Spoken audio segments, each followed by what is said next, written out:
Nearly 800,000 Americans lost their voice in Congress overnight. No election was overturned. No emergency was declared.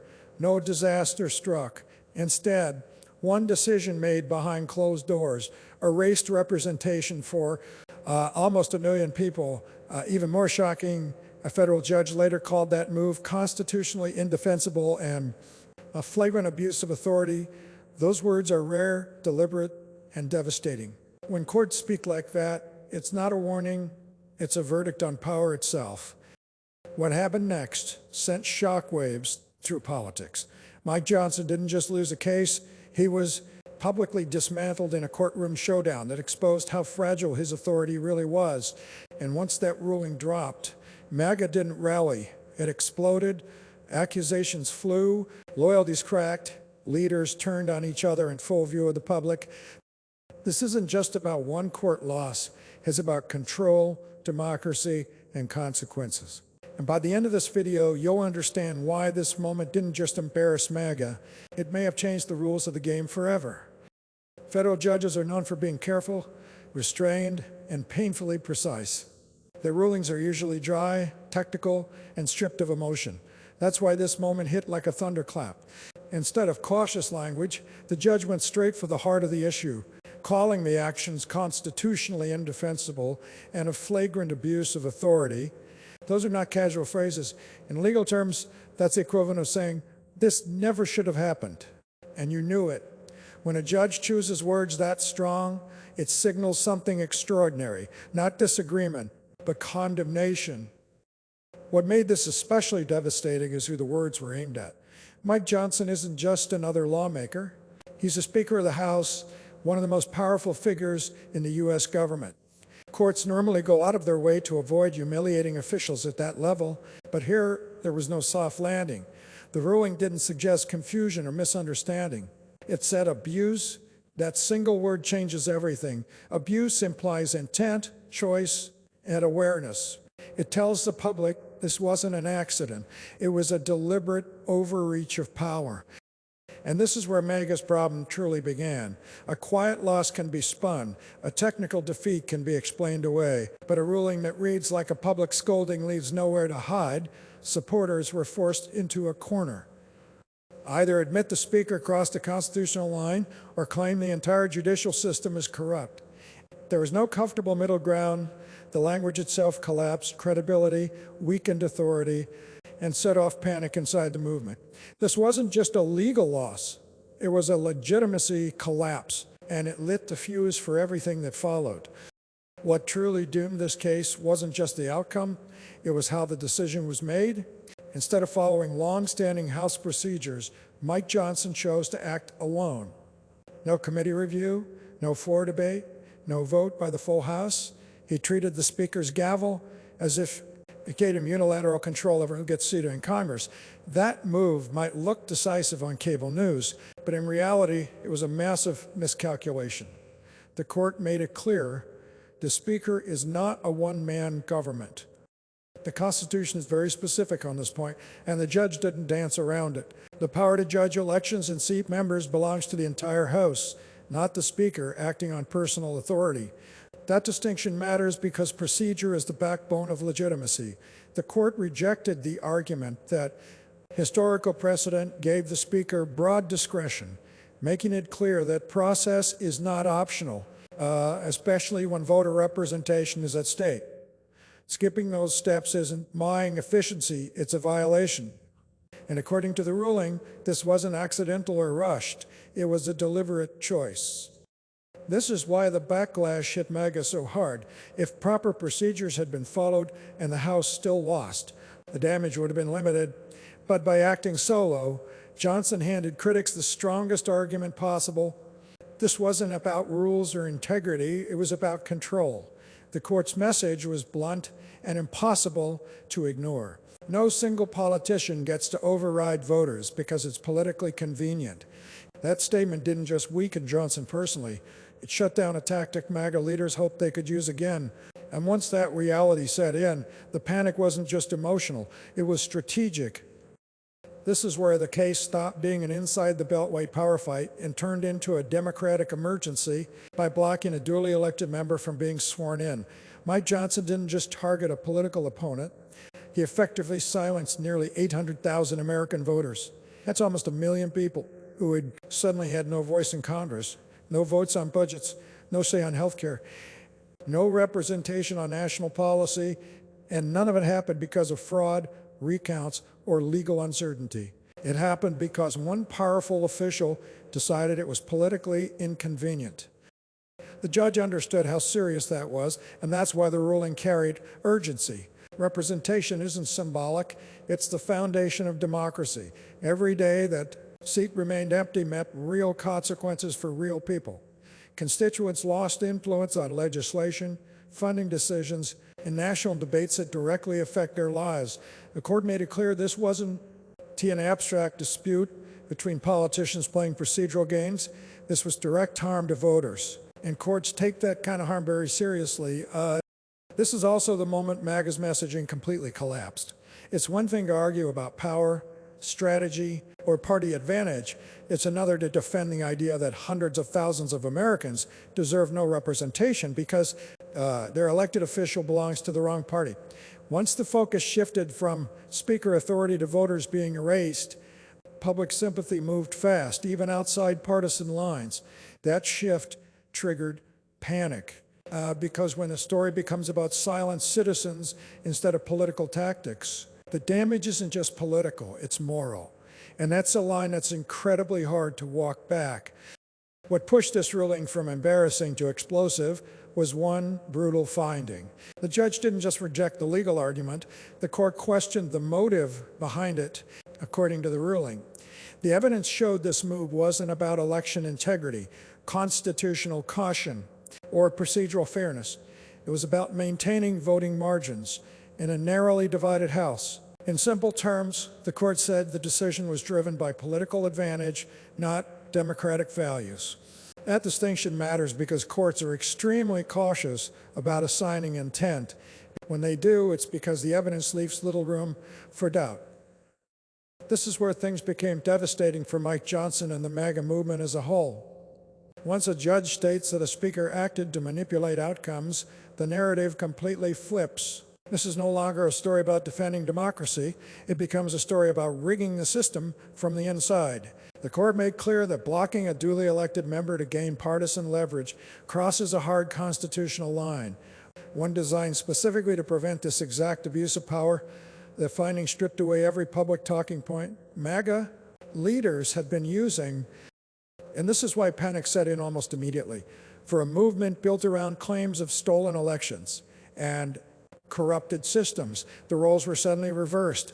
A federal judge was effectively saying Republicans were the ones manipulating representation. That contradiction is nearly impossible to explain away. You can attack the judge, question motives, or shout bias, but you can't erase what's written in a court ruling. Once intent is called out in black and white, the damage spreads fast. Trust erodes. Authority weakens. Internal anger grows. This wasn't just a legal loss anymore. It was moral, political, and strategic collapse all at once, and MAGA knew it.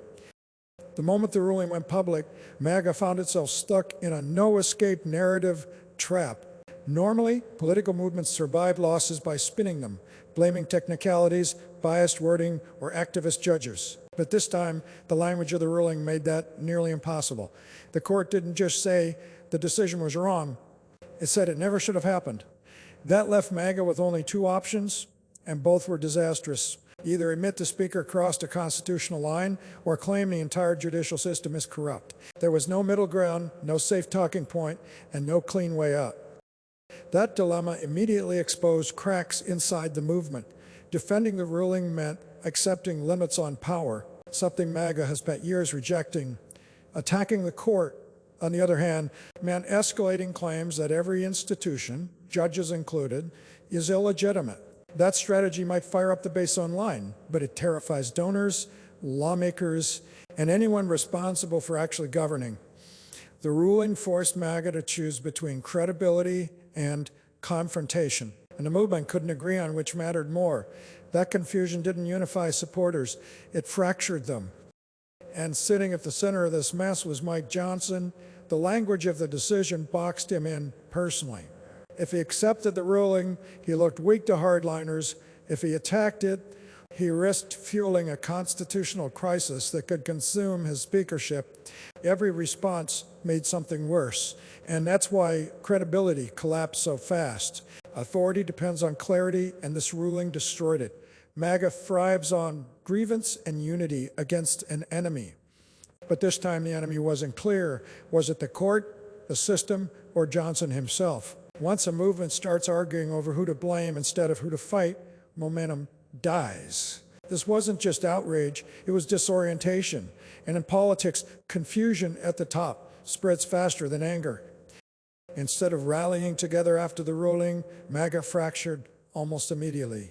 The movement split into two angry camps, and neither side had a winning argument.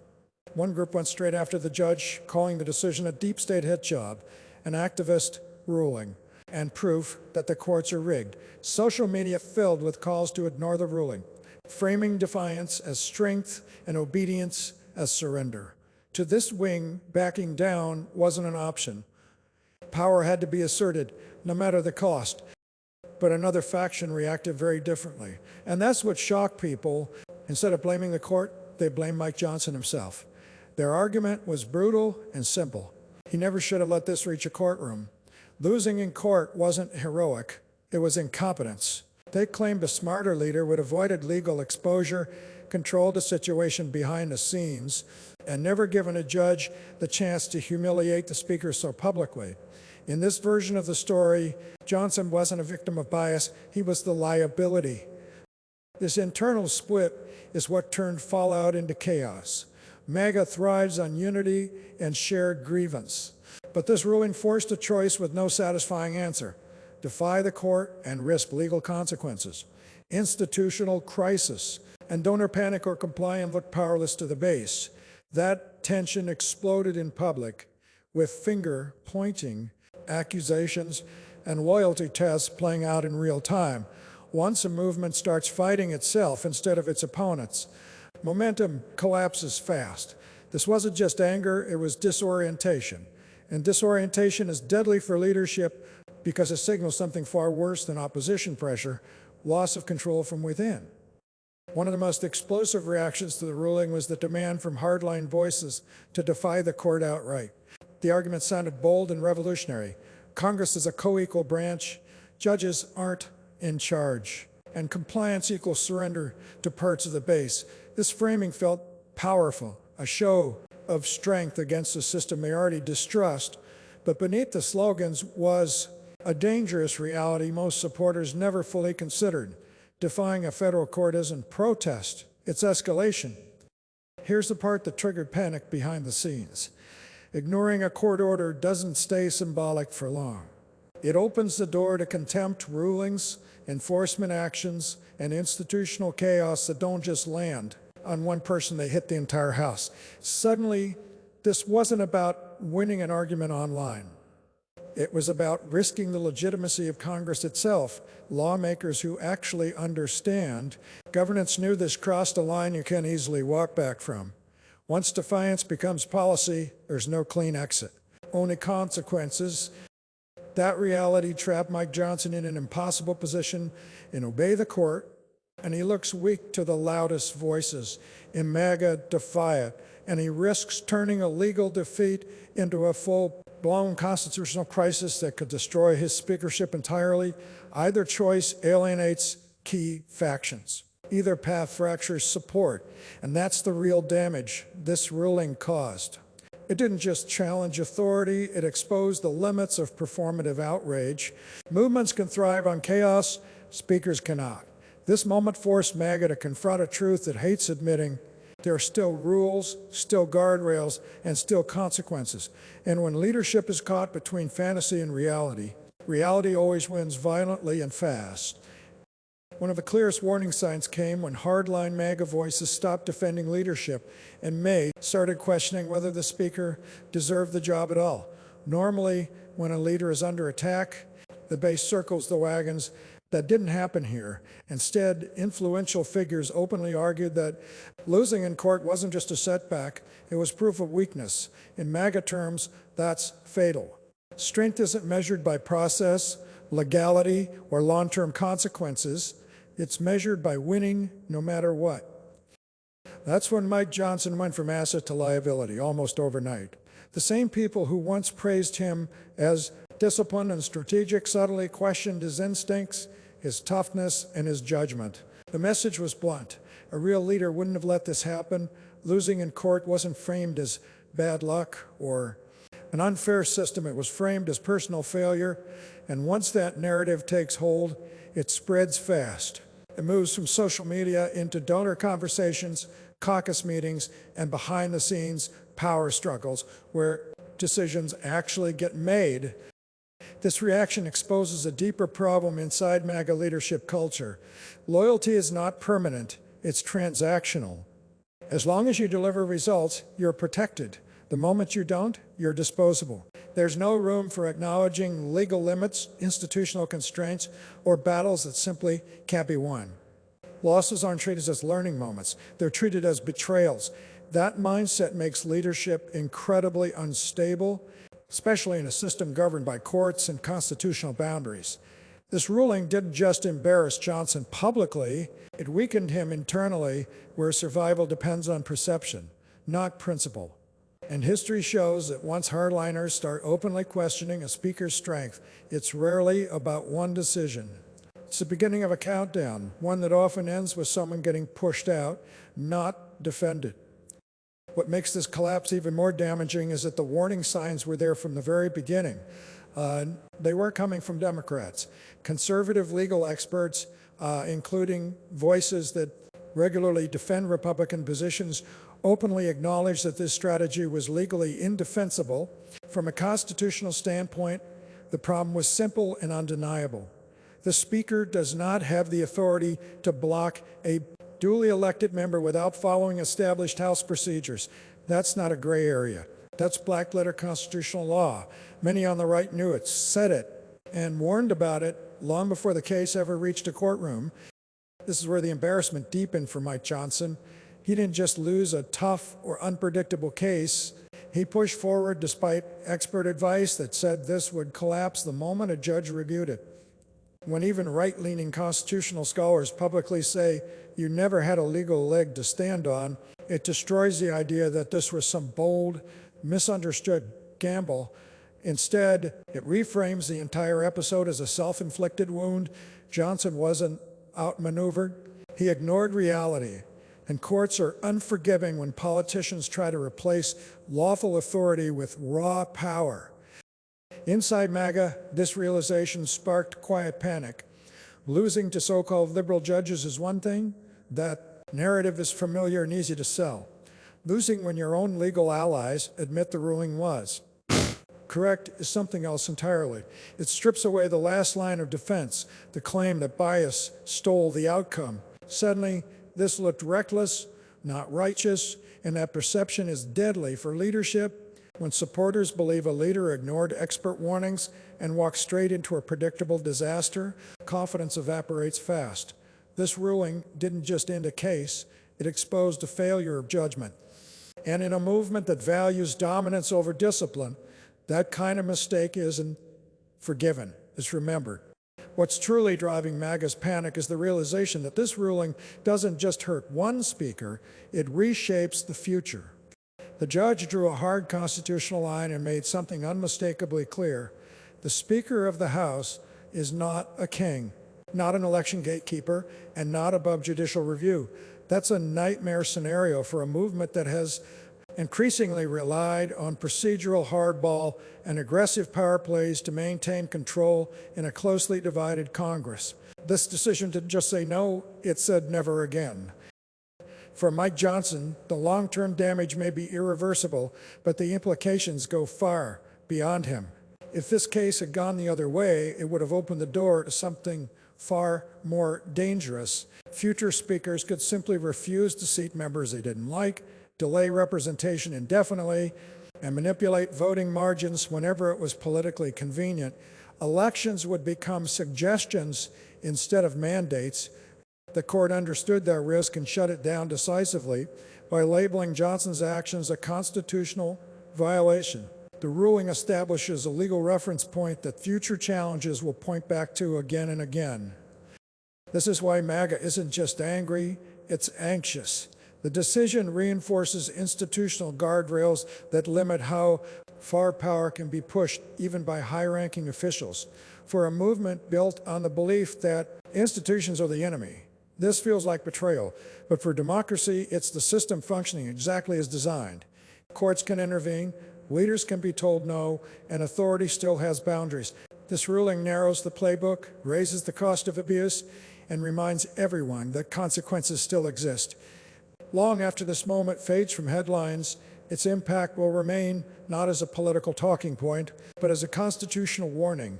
And for MAGA, that may be the most unsettling outcome of all.